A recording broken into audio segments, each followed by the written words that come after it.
Hi everyone, welcome back to yet another session by Cyber Preserve. This is your host Asta Sahani, and in today's session, I have a wonderful co-host with me who is the lovely Saman Fatima. Welcome, Saman. Hi Asta, thanks for having me. Hi everyone. So good to see you, Saman. So Saman and I will be hosting a very interesting speaker today. She is known, everybody knows her, but still, we want to know more about her. So she is the very talented, the epic women behind the hashtag FF, Epic Women in Cyber and Tech, the very wonderful Sonya Moisset. Welcome, Sonia. Welcome to the channel. Thank you so much for joining us today. So good to have you. Hi everyone. Thanks for having me today. Sorry. Sure. So can you please tell us more about yourself and to the audience so that they can get to know more about you, what you do, and everything? Sure. So I'm Sonia. I'm the lead security engineer at Photobox. I'm based in London. I'm also the tech lead and security manager at Pride in London. I've been an advocate for women in tech for many years. This is why I've launched that initiative. Before working at tech, I used to work as a business consultant for 10, 12 years. Then I moved to tech when I was based in South Korea. And yeah, since then, been working in tech and recently in cybersecurity as well. Yeah, that's me. Oh, that's good to know.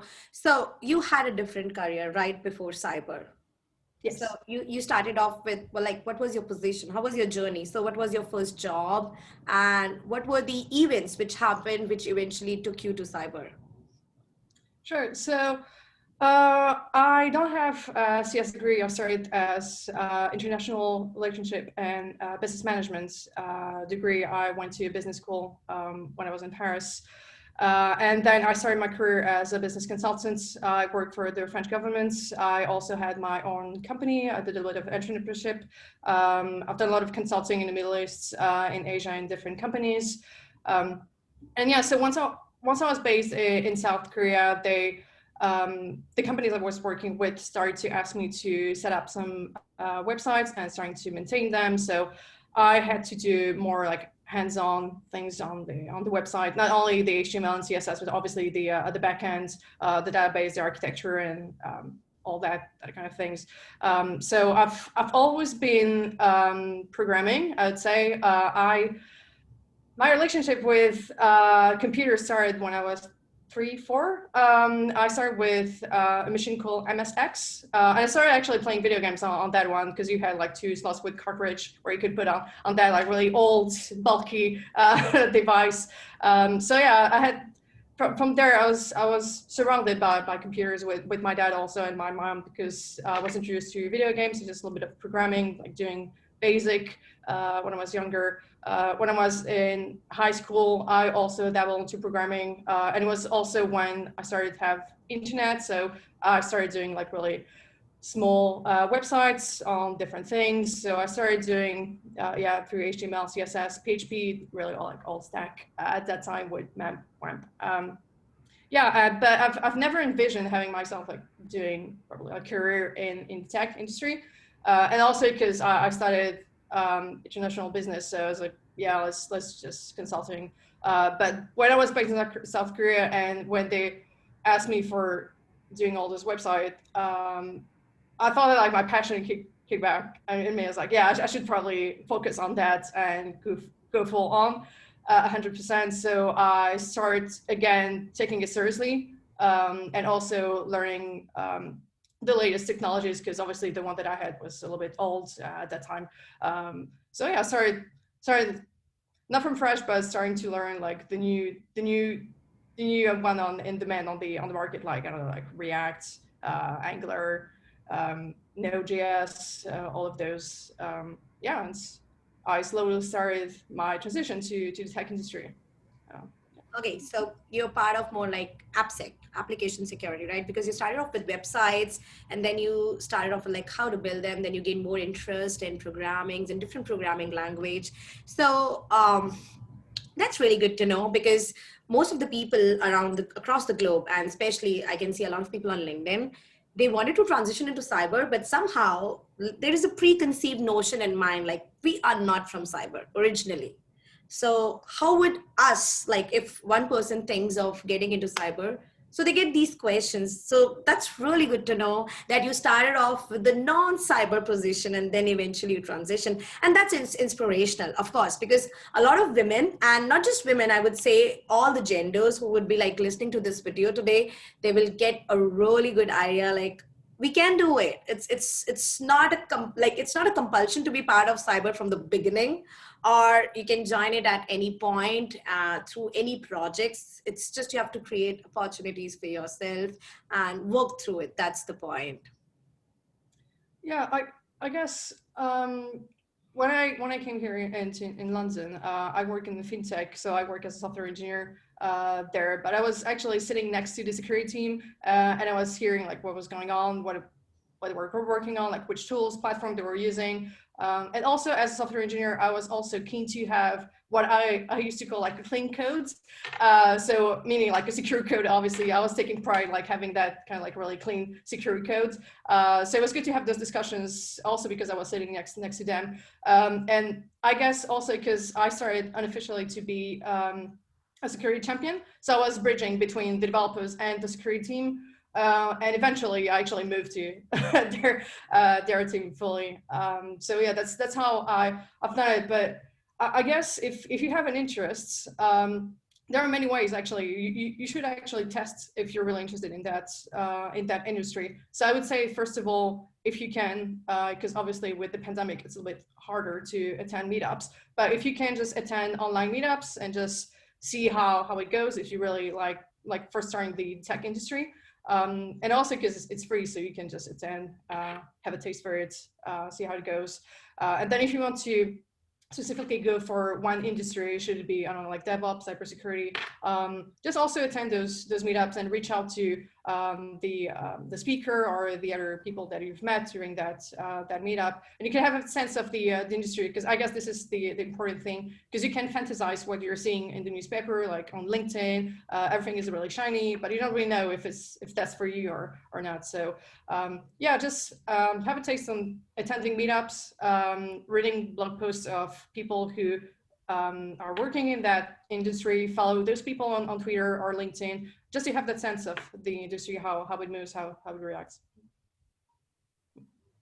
Yeah, that was really a lot that I could just hear it from you, and I'm really mesmerized by how much knowledge you hold, be it, being a player, like a gamer, or having that MSX of your own, and then you'll have all that secure code reviews. That's really a lot. So I just had one thing to ask, that is, I guess everybody would have that question, like how did you, because you have transitioned from non-cyber to cyber, so how did you come up actually with this idea of creating a feature list, and incorporating a lot of women there? I myself being part of it, so I take a lot of pride in that I am also part of that list. So, and a lot of women around got a chance to be featured there, be it into the cyber or on the tech list. So how did you come up with that idea of actually getting that list into place? Sure.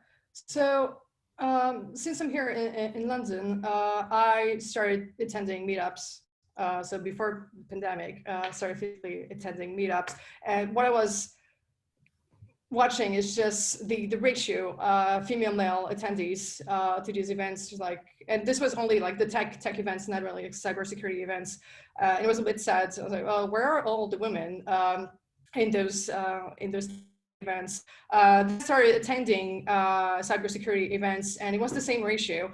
The only time that I had to see more women in cybersecurity was when I was attending specific. So it was like just meet up specifically for women in cybersecurity. I felt for attending this kind of events, like, oh, it has to be just the specific events.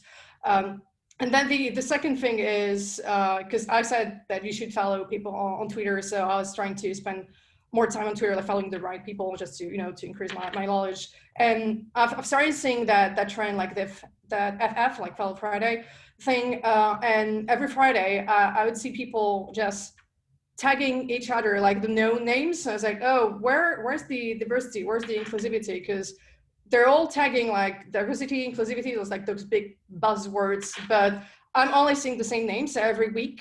So also that's a little bit sad.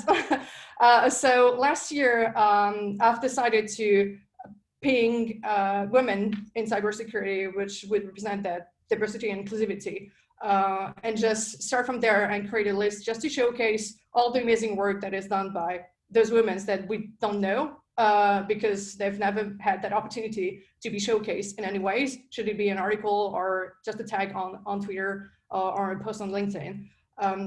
So yeah, I was just starting to do that, hoping that it would catch momentum. Hopefully it did, which was great because it kind of attracted attention. It's like, oh, I didn't know that woman in cybersecurity, she's doing amazingly. It's like, yes, obviously she's been doing this probably for like 20 years, but you haven't known her. But also to showcase not only veteran in the industry, but also new joiners, but also some people who would think about a career in that cybersecurity industry, and they didn't have any role models or those journey, not typical journey, because you could see a lot of women probably did a career switch as well to the cybersecurity. So it's interesting to see that those women did it.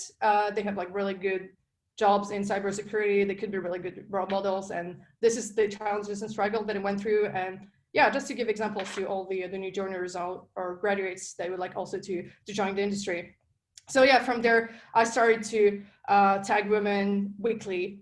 So every Friday, I would tag those women on Twitter and add it to the list on Medium. I've been doing this for, yeah, since last year. And before the pandemic, I was thinking to not rebrand, but do something different with that list, because it's good to have a list, but it's not everything. We need to know more about those women. So this is when I started to do the interviews, because that's a good way to sit down with them and just let them speak about their journey, explain what they've been through, what they're passionate about cybersecurity, what they're doing at their day job, if they've also had any challenges, and they can share with the other women. Yeah, so this it all started. Yeah, that's really amazing to know. Yeah, actually that was tremendous, because as I mentioned you like before we met as well, like before this session, that a lot of women who were part of our LinkedIn, they actually pinged us that we feel good, and we have been started to get appreciation from our colleagues as well, like, hey, this is your article and this is your journey. So that is wonderful. And I would say the way this initiative was unique, because each woman felt special. She felt special in her own way. So thank you for starting that. And in addition to that, can you tell us like what are other communities that you're part of, or like in 2021, let's say, are there any events from the communities you are being part of? Because a lot of audience, and especially the women like us whom you have published, featured, we want to volunteer. So let's say women and other genders, they want to volunteer for your initiatives. So what are any other initiatives and communities you are part of, and how they can connect with you for volunteering and just like that?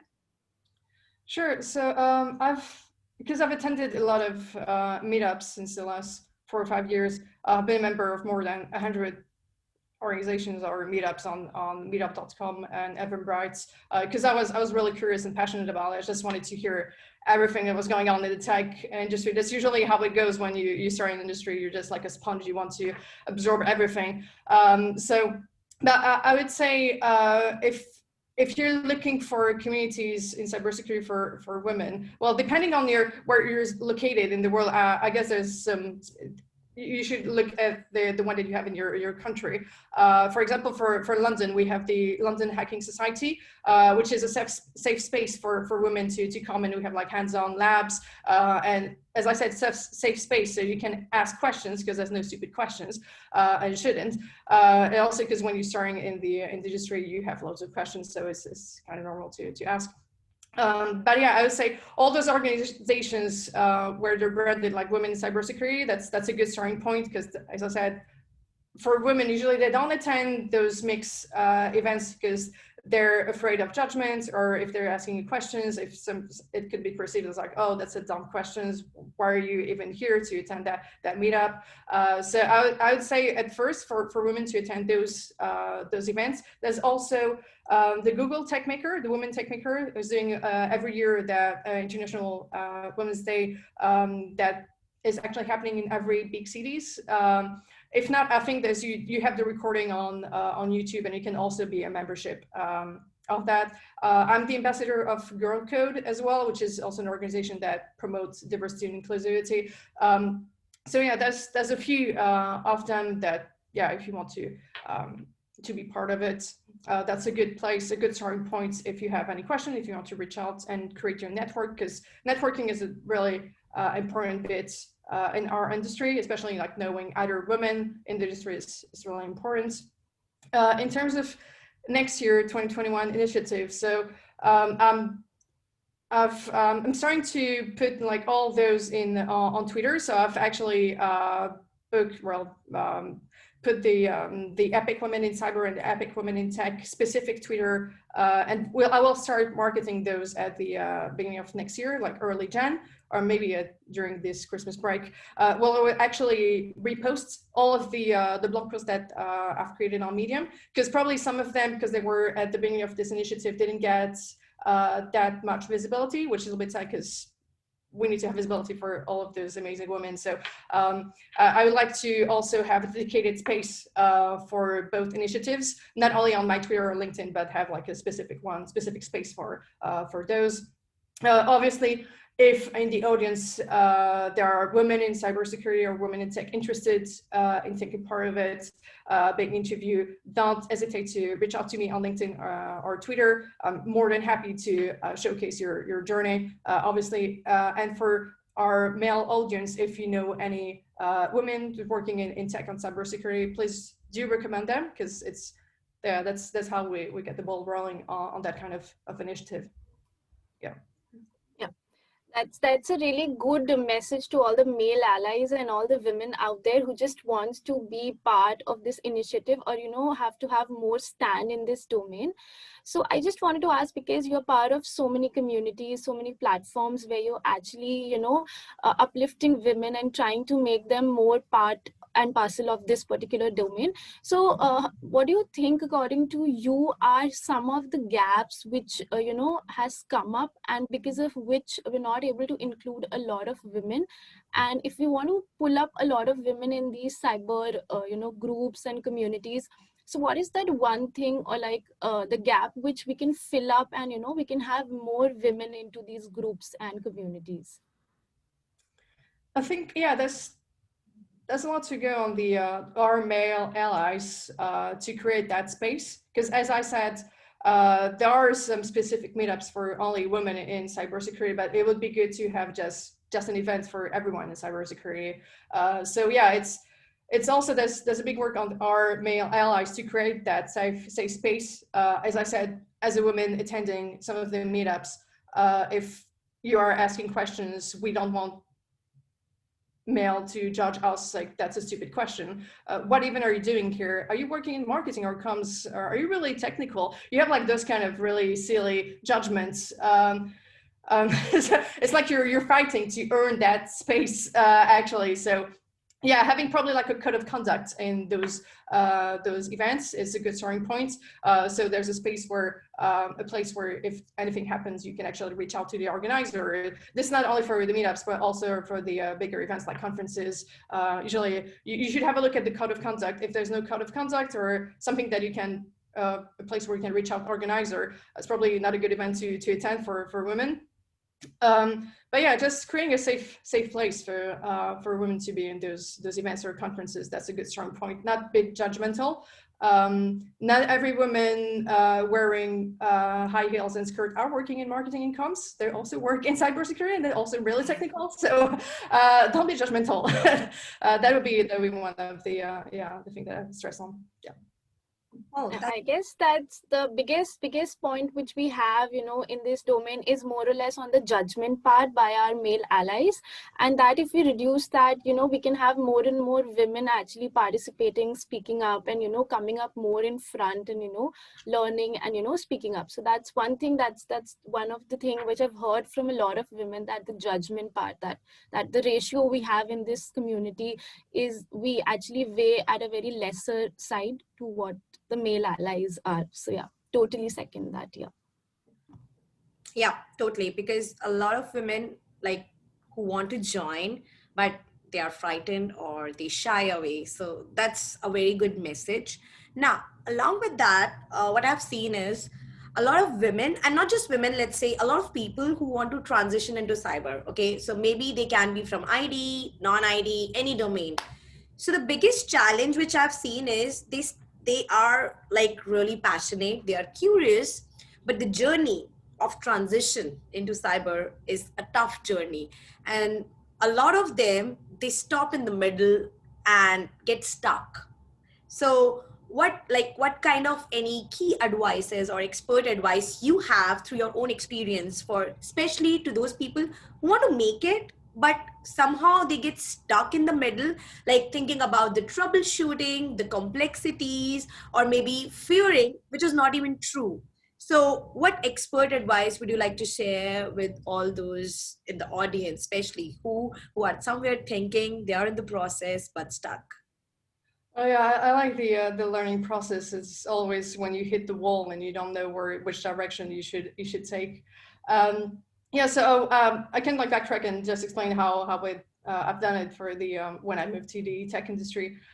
So yeah, and also because I was reading some newspapers and like articles and having that read like saying learn coding in 3 months and get 100K paid salary for positions. Like, oh, that's great. Is it really is it really how it is? But I put aside those things, and actually the important bit that I've done is sitting down, creating a roadmap, and setting up goals. So obviously, if you have your end goal, like let's say you want to work in tech, you want to work in cybersecurity, but as I said, like if you attend meetups, if you read blog posts, if you done all your homework, you should set up like some milestones. So if you break it down in smaller tasks or smaller achievable goals, you will have a sense of progression, and it'll be easier. So when I went back to programming, I've started with free code camp, and also one of the things is 6-7 years ago we didn't have all those free resources that we have now, which is amazing.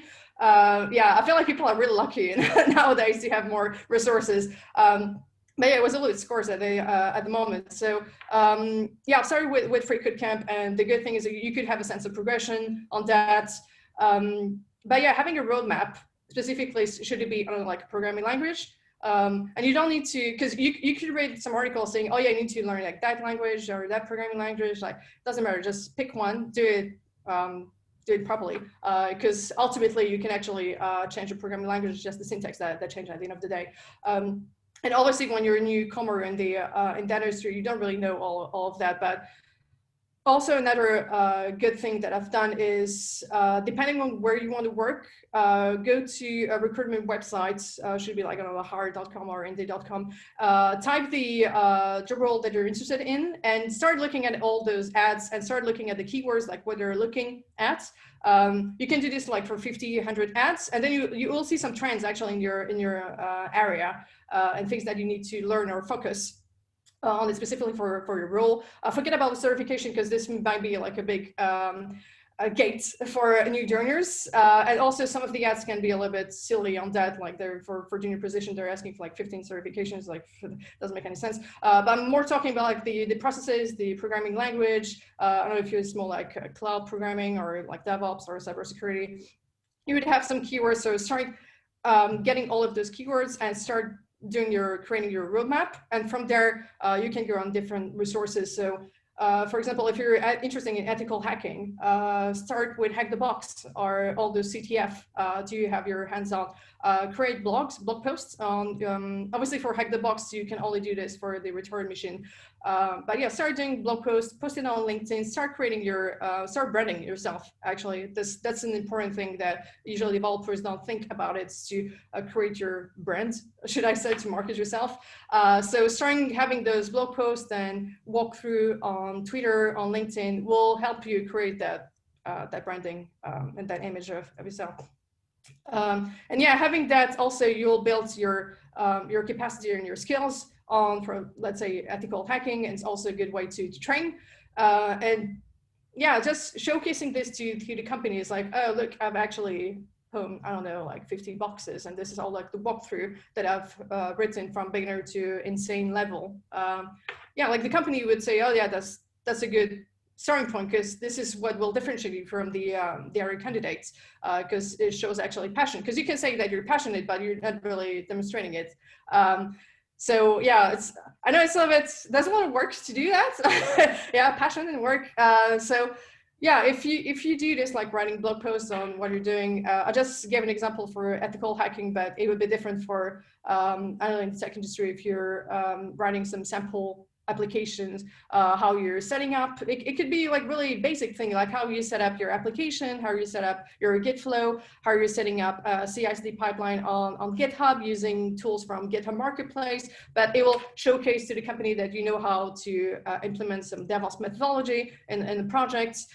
Even if you don't have access to, let's say, you don't have the money to buy like an AWS subscription, but still you can still do the same with GitHub Actions and just demonstrate the idea. And you can obviously change it with AWS or Azure subscription when you're in the company. But at least you're demonstrating that you know what you're talking about, and you can project it to another scale. Yeah. Yeah, this makes a lot more sense, and this is quite helpful as well, Sonia, because people somehow, when they know that they want to get into this industry, and they started working out as well, but at the same time they feel stuck. And I think this would be the best way actually to start showcasing, because sometimes people say, like, they think like, how would someone know I'm making so many efforts? So like places like these, like writing posts and GitHub, like this really gives a good marketing to, like, they can start their own. They don't have to like depend on other people to like market them, and you can just show it to the world, like, this is who I am, I'm working hard, these are the results. So that's tremendous. Thank you so much, because a lot of people who would be listening to you, they'll really get to know a lot of these things. Yeah, also it's also okay to be stuck. It's fine, it happens to all of us. We'll hit a wall eventually, because probably the technology, the way we've actually created our roadmap was too, I don't know, too optimistic. So we need to actually break down that plan and just probably backtrack and go to a different path, which is fine. But also, like, for example, on Twitter, you can use the 100 days of code. You can do, I don't know, like 100 days of cyber, 100 days of DevOps. It doesn't really matter. It's just, you can rebrand it. And you can also do 365 days of codes. You don't need to limit yourself on 100 days of code. So yeah, just a little bit, be creative and just showcase that passion that you have. Totally. Because I think one of the main things to realize is cyber or any other field is all about troubleshooting, because you are going to be stuck. I think you might have also your own challenges. So if you'd like to share some of your challenges to the audience, like what kind of challenges you have went through, and at those points, how, like at those particular situations, how you have motivated yourself and moved forward. So if you like to share some of the challenges personally which you faced and you made your own way. Yeah, I think and especially yeah, sorry, and especially just to cover those portions as well, because you've moved from non-cyber to cyber. So what is something you can just give out to the audience who just want to have a career shift into cyber, and what all you faced, they could also get a good picture from that. yeah, I guess the biggest enemy is yourself and the imposter syndrome, which will actually retain you from actually progressing or solve the problem that you have. What I usually do when I have, I don't know, like a new project or a new problem to solve, let's say I say I will always try to build a plan and to break out to a smaller task and just go to basics, just probably like read the documentation. And there's no shame as like going back and read the documentation to understand how a platform or tool is working, how you can tackle like using a different angle for that problem. Also, if you're in the company, just ask for help. People usually are really happy to explain what they're doing, and if you need better understanding on certain area that you have in your company, should it be through engineers or I don't know, like your SRE team or tech ops team or whatever team you're interacting with them. If that project is it's involving other teams, just ask for help or just ask questions. That's a good thing also to do. But yeah, I would say just always, yeah, those kind of things. Yeah, that makes sense, because sometimes when we say that, okay, we have the issues and we feel stuck, and when people listen, like, okay, we need to troubleshoot. So again, this notion comes up, like, do I need to do everything on my own? So the answer is no. You might have just to come up with some plan. You have to come up with some part of solution, because you have a team. So together you can always find out solutions. So you don't have to think that, oh my God, it's all my roles and responsibilities. Sometimes things don't work out, but the all you have done, like troubleshooting through your issues, maybe you may have seen those issues for the very first time, but the troubleshooting you might have done around that, maybe it may not have taken you to the solution, but you might have learned in that journey. So that is really wonderful that you shared, like, ask for help. It's okay. If you have some points, if you have some part of notes you have around your issues, just go and ask for help, like, this is what I've done, can you please guide me further? So that's how we work in teams, because this is how teamwork is. Nobody, like, if there is a team of four, a single person is not working, all four members are working, so they are collaborating together.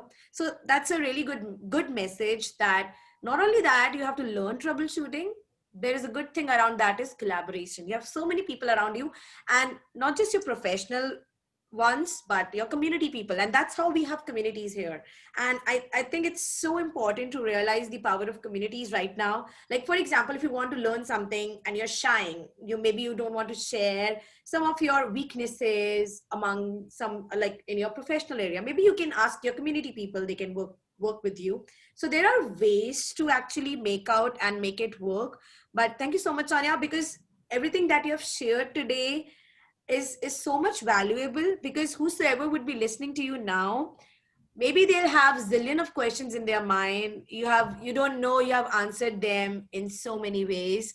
So I would like to say finally, like, thank you so much for joining us today. It was such a pleasure to meet you and to get to know you, get to know your ideas. So thank you so much, and it was really a wonderful time with you. Thank you for having me. Yeah. Yeah, just the opportunity for me to talk about the initiative, Epic Women in Cyber and Tech. That's great. Thank you again. So thank you all for joining us today. And someone, would you like to say something? Yeah, and I'm just ending my year on a really good note, because where who has featured me into that list, I'm actually having a fun chat with her. So it's really amazing, and it's really a great day for me today to be meeting you and having a one-on-one chat with you. So thanks to Cyber Preserve as well, and thanks to you, Sonia. Thank you. Thanks a lot. Thank you. Thank you. Thank you all. We wish everyone who is watching this session Merry Christmas and Happy New Year's in advance. And to you too as well, Sonia, may your year start with so many developments, so many opportunities. We wish to see you grow. And thank you so much for joining us today. Thank you.